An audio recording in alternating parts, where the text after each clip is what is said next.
It's Thursday. I have been and am running my rear off. Tomorrow is the last day of the month and the quarter. My quarterly bonus is on the line. Yeah, I'm in sales. Office equipment sales. Need a copier, fax, scanner, printer, binder, desk, trash can, shredder that is Zoom, Teams compatible? I'm your guy. It was a pretty good gig back in BC. Man, did I move some copiers and office massage tables. I made bank. But these days, not so much. I hear you saying, what about the work from home thing? You should have cleaned up. Truth is, in that market, Amazon and Walmart kick my rear day in and day out. Hell, that's where I got the stuff for my home office. No, home offices don't do it for me.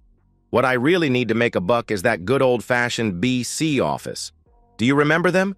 Folks all sharing the same coffee pot, hanging out at the water cooler, shooting the breeze, and burning up tons after tons of copier paper. Yeah, those kind of places.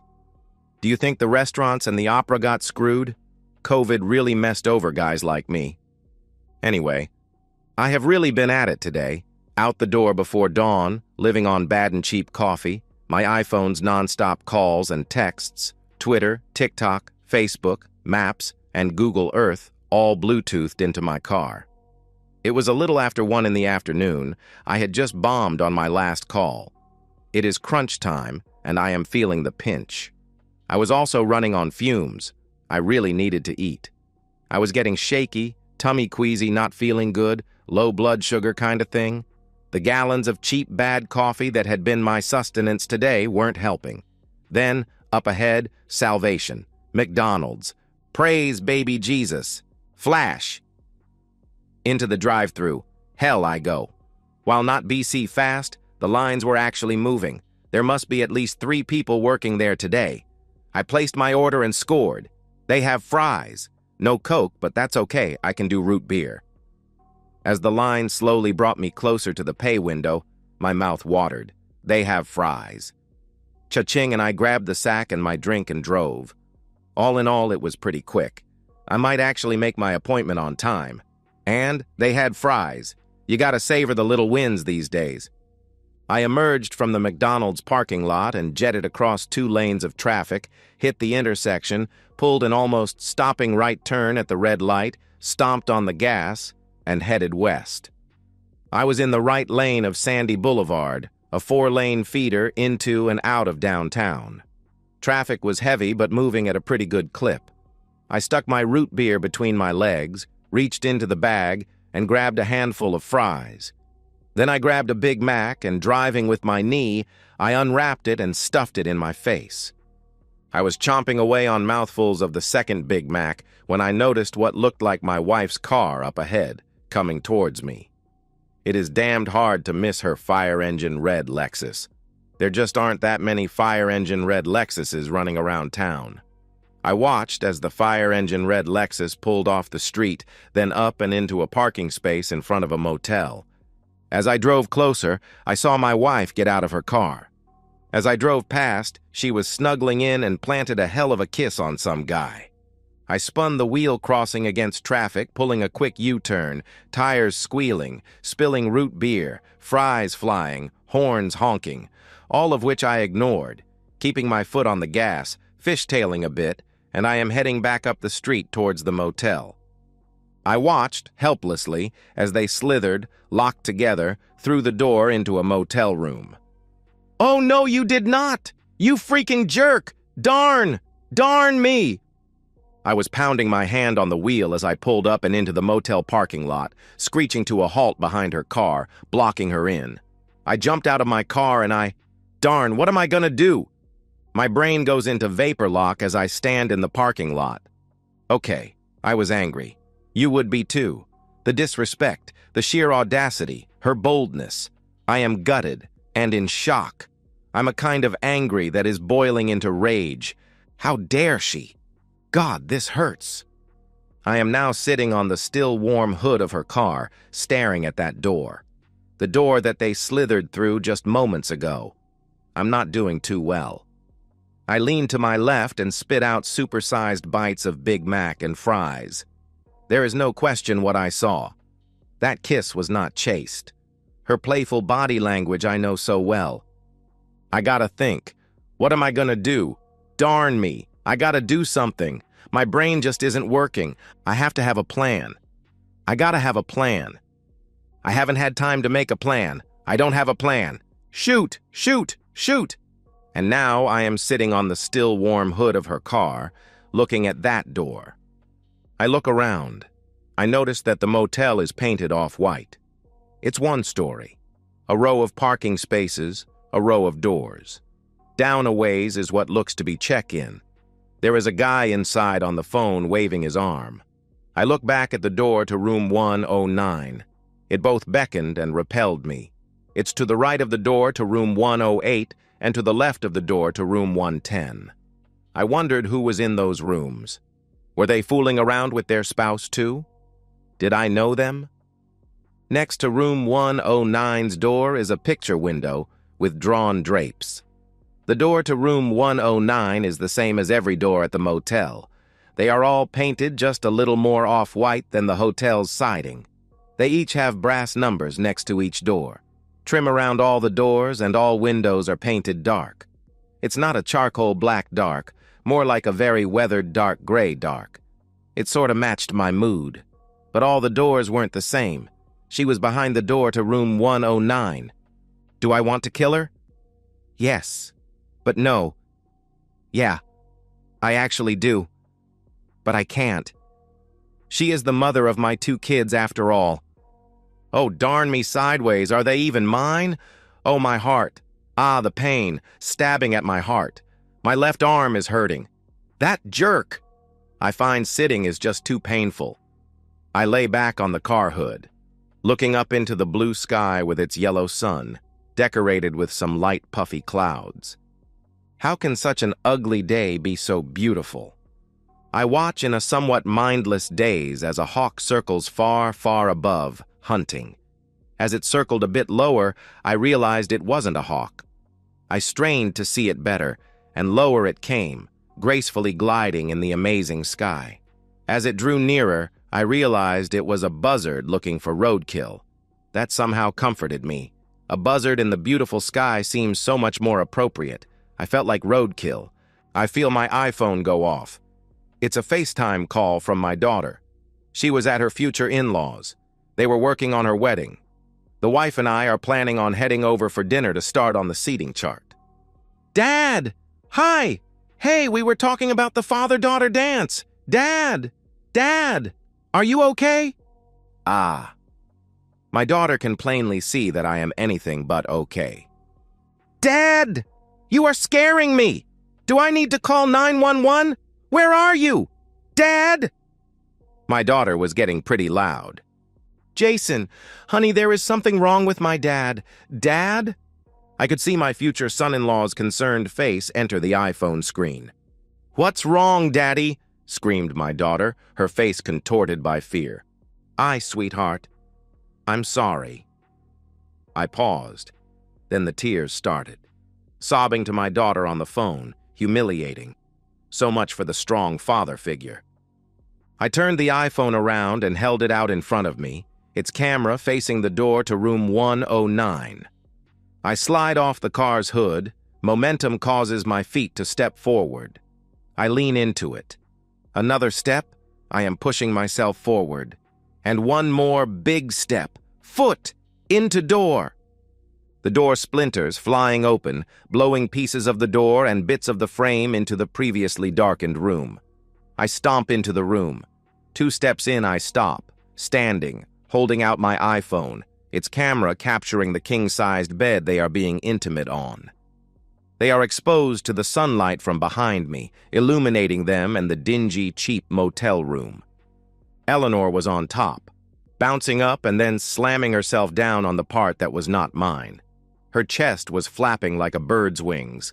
I saw her turning her head, drawn by the exploding door and brilliant sunlight. Looking back over her shoulder as she slammed herself down back, her eyes squinting in the sunlight, her hair bouncing, then her eyes growing ever larger. I watch her face morph. Lust, then recognition, then lust, then shock, then lust, then fear. And the freaking jerk is about to finish looking right at me. You gotta be kidding me. I realize I am starting to rethink the whole not killing her thing. I can hear my daughter screaming, "Mother!" I just kept pointing my iPhone at them with tears, big tears, blurring my vision. I suddenly feel very ill. I hurl, projectile vomiting. It hit the floor beside the bed. Now I hear screaming coming from my phone as they too watched my wife climax hard. I just kept pointing my iPhone as we all watched her eyeballs roll back into her head. She let out a startled, breathless cry. Finally, her eyes rolled back down. She stops. Breathing hard, her lust-addled mind began to come unstuck. Then we all got to watch her dismount. My wife steps down and into my still warm puke. She looks down, then back up, her eyes drawn by the utter bedlam coming from my phone. Her eyes finally reached my iPhone, and I could see her eyebrows crease as she worked to focus and really looked at the screen of my iPhone. Eleanor's blue eyes grew huge. She became so very, very pale. Time stood still. It was quiet in the room, and for the first time on this call, there was only silence from the folks on the phone. It seemed like everyone was holding their breath. Then Eleanor's mouth opened wide as she emitted a blood-curdling scream and fled into the bathroom, slamming the door and leaving me in the cheap motel room alone with him. Moving forward, taking care not to step in my own puke, shoving my iPhone in the jerk's face while screaming, "Who the heck do you think you are? Why don't you tell the tramp's daughter who the heck you are?" Spittle was flying out of my mouth and rage was painted on my face. I really wanted to almost kill him. Maimed for life would suit me just fine. Let the jerk suffer. His lips were moving, but he wasn't saying a damn thing. He smelled of intimacy and fear. I guess an enraged husband who weighs in at about 210, standing over you, his face a mask of hatred, with a balled fist, shoving an iPhone in your face, with several people who were clearly upset, screaming at you from the small screen, would get your attention just saying, "You better run. I am just a hair away from kicking your rear into next year," I said in a hushed, menacing tone. Then I slapped him. Then I slapped him again, then again hard, and then yet again, even harder. "Darn this stuff!" I yelled. I grabbed him by the ear, dragging his naked body out of the bed and onto his knees right in my puke. His knees got to working overtime, think serious rug burn, moving his rear across the cheap motel carpet trying to keep up with the ear I had a Vulcan death grip on. I jerked him out of the ruined doorway to room 109. I let go of his ear, stepped back, and said, "Yippee-ki-yay, mother lover." I gave that kick pretty much everything I had. My pointy black wingtip went in his rear, with no lube. I don't think he enjoyed it. He curled up on the cement walkway, both hands holding his backside, blood seeping through his fingers, crying like a little baby. And ain't that just too freaking bad? I turned back into the room and headed for the bathroom door she was hiding behind. "Stop! Please! Don't break the door! Please don't break down another door! Please! Hey, look! I have the key!" I stopped advancing on the bathroom door and turned to face the voice from behind. He was holding out a key. I was holding out the iPhone. His clip-on name tag said NED. He was the guy in the office who was waving his arm I had seen earlier. I could see NED, see the utter pandemonium on my iPhone's screen. I knew he could hear sobbing, yelling, cursing, stunned mutterings, and from someone, strained laughter, all emanating from my phone. I could see it impact him. He winced. I reached out, took the key, turned, and headed for the bathroom door, still holding my iPhone out in front of me. That's when the cops rushed in and tackled me, onto the bed, right in their fluids. I was so focused on the bathroom door, the cops totally blindsided me. About a ton of cops piled on. "Stop resisting! Stop resisting! Stop resisting!" As I lay immobilized under all the cops' crushing weight, I was still clutching my phone in my hand. I twisted my wrist so I could see my daughter's face. I mouthed, "I love you. I hope you are my daughter." "Stop resisting! Stop resisting! Stop resisting!" My daughter's screaming face faded as things started to go gray. I've been cooling my heels in a locked room for, well, at least, honestly, I have no idea, but seems like hours and hours. I am a whole lot calmer than I was this afternoon. I feel so totally messed up. All I have are my own thoughts. They aren't good company. The room is nothing to write home to Mom about. There is a half of a wall of one-way mirror in front of me. The rest of the room was 50 shades of off-gray. A single bulb light fixture hung over the gray table. I'm sitting in a light gray metal armless chair. I fidget. I can't seem to find a comfortable way to sit in this chair. I am pretty sure I'm not going to hit my sales targets. I never got to finish my fries. I'm feeling pretty damn sorry for myself. The scuffed-up, dirty, lighter gray doorknob is twisted. The door opened suddenly and 2 cops walked in, pulled out 2 other gray chairs and sat down at the table facing me. The taller, uglier cop started talking. "Okay, Bob. First off, we see a couple of things in front of you. So let's take the easy ones first. The motel guy." He paused, looking down at his notebook. "Ah, Ned. We'll waive filing a complaint if you pay for the damage in the next 24 hours. I nodded. "Then your car. It is at the impound. I'd advise you to get it as soon as possible, as they bill by the hour." The taller, uglier cop looked back at his paperwork. He looked up and his eyes locked with mine. "Concerning the assault and battery against a..." The cop again looked at his notes. "Mr. Harold Rancid. Say, did you play soccer?" The cop's question caught me totally off guard. "No," I said. "Well, you might look into it. You might have a future in it. Your shoe, literally, inserted a Mr. Rancid's backside, rectally. They are still in surgery. Mr. Rancid's rear had to extract it and then reconstructed and reattached. It looked like he might need a whole new rear. Ripped Rancid's rear, and it was a pretty rancid rip. And the docs are working to extract and totally rebuild Rancid's rear as we speak. If his rear doesn't make it, you might be looking at rear murder charges." The taller, ugly cop had to stop because he was really cracking himself up. He was laughing so hard he had tears running down his face. The pretty lady cop was also laughing her cute rear off and slapping the gray table. After a bit, the cops pulled themselves together and wiped their tear-filled eyes. "Look, Bob," said the pretty cop, "just pay for the door at the motel. It will be about $375. You're the 3rd husband to break down a door there this week.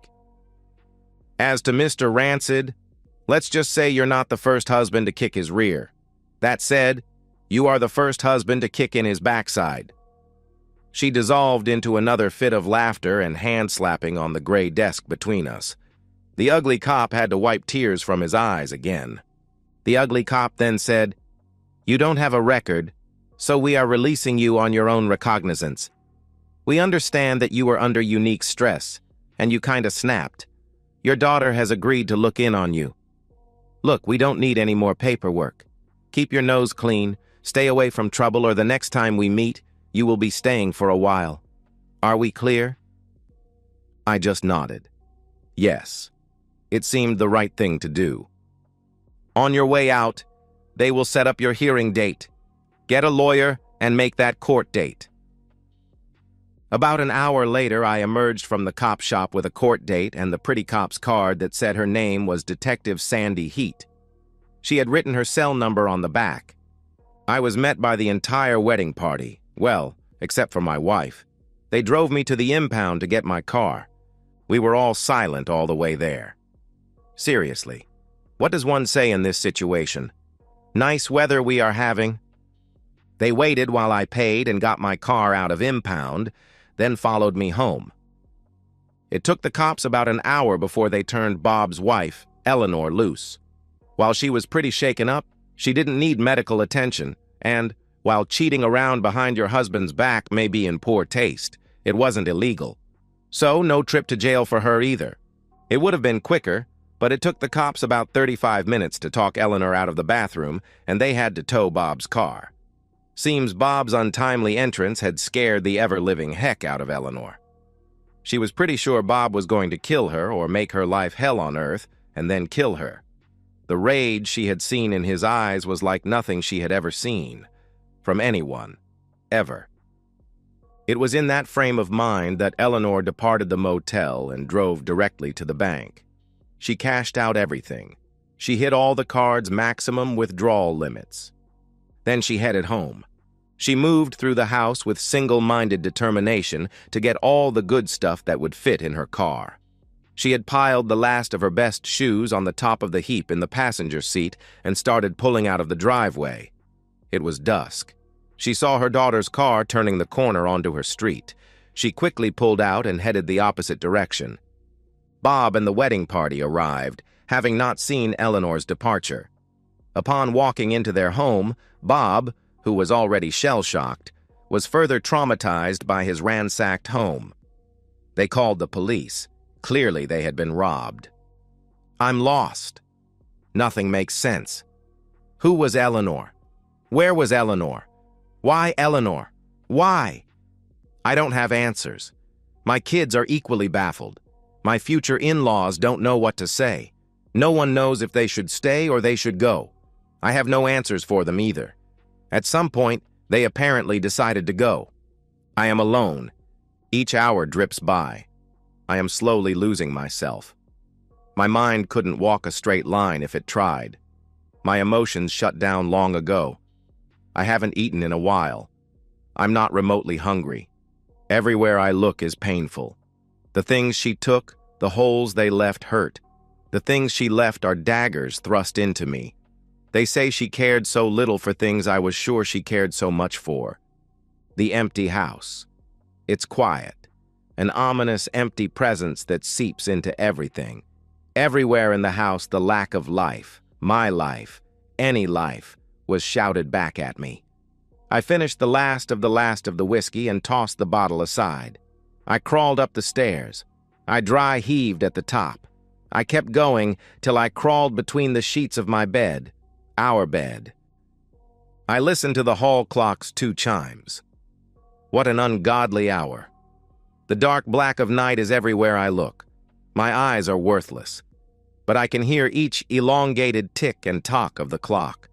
I feel the blackness my eyes see slithering into me. I lay still. Tick-tock.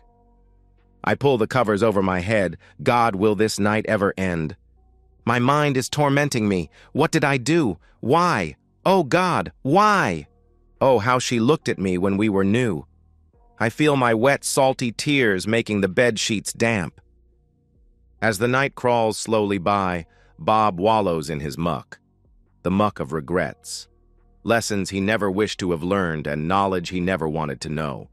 His shames, shortcoming, his dark fears of who he actually is. His mind grasping at straws, to imagine, to hope, to pray for dawn. Alone, Bob must simply endure through this long, dark night, tomorrow too far away to be thought of as real. But when the sun does rise, all Bob will do is all that he can do. Endure what tomorrow brings. Meanwhile, far across the neighboring state, heading east at a high rate of speed, Eleanor gripped the wheel of her car. The thump of the rumble strip jolted her mind back to her driving. She had been driving like a mad woman ever since she left her house. Mile after mile slipped past without her noticing. She is locked in her head. An endless loop. The best, hottest intimacy in her life. The look on her husband's face, her screaming pleasure, her daughter's shrieking, her lover's manhood, the face of her future in-laws, the sleazy motel room, the exploding door, that damned iPhone screen, that amazing manhood. The guilt, the shame, and the lust, all jumbled together. It was going to take many, many long years of intensive therapy to unjumble Eleanor's tangled mind. She had no destination in mind. She was just running, mindlessly. Eleanor's jumbled, twisted thoughts are again interrupted by the thump of the rumble strip. She, again, pulled off the shoulder of the road and back into her lane, and she drove on. Her mind turned back inward to swirl and rage. The embarrassment. God, the embarrassment. Eleanor felt like she would die of the shame. No one was ever supposed to know. Her daughter's screaming face, screaming, "Mother!" Eleanor's jumbled, twisted thoughts are yet again interrupted by the thump of the rumble strip. A deer on the side of the road chose that moment to leap, hoping to beat Eleanor's speeding car. The thump was suddenly interrupted by the impact of Eleanor's speeding car and the deer. It's Sunday. 6 months since that Thursday. 6 months since my world exploded like the door to room 109. The divorce was finalized last week. Pretty quick, really. Eleanor never contested a thing. Gave me full custody of the house, what was left of our bank accounts, and the shredded remnants of our life. Her lawyer showed up. She didn't. The broken pieces moved around, rearranged themselves into something resembling a life. My daughter got married. Small ceremony, just family. Her brother walked her down the aisle. I sat in the front row, tried to smile, failed, but I was there. Detective Sandy Heat called me a couple of times. We got coffee, then dinner, then breakfast. She's a good person. Listens more than she talks. Says I'm doing better than most guys would. I don't know about that. Harold Rancid recovered. Got a new rear end, more or less. His lawyer sent me a settlement offer. I paid. My daughter said it was worth every penny. She hasn't forgiven her mother. Says she never will. I tell her forgiveness isn't for Eleanor, it's for herself. She isn't ready to hear that yet. The wedding party video went viral. Yeah, that FaceTime call got recorded by someone. 30 million views last I checked. Cheating wife caught live on FaceTime, they called it. My face blurred. Hers not. The internet is ruthless that way. I still sell office equipment. Made my numbers last quarter. Barely. My boss cut me some slack after the video made the rounds. Said I was a legend. I don't feel like a legend. I feel like a guy who still flinches when he sees a fire engine red Lexus. Eleanor's car was found in a ditch 2 states over. Totaled. Deer through the windshield. She survived. Barely. Hospital for weeks. Then rehabilitation. Then some facility in Arizona. Her sister calls sometimes with updates. I listen. Say nothing. Hang up. That motel is still there. Off-white paint, dark trim, the row of doors.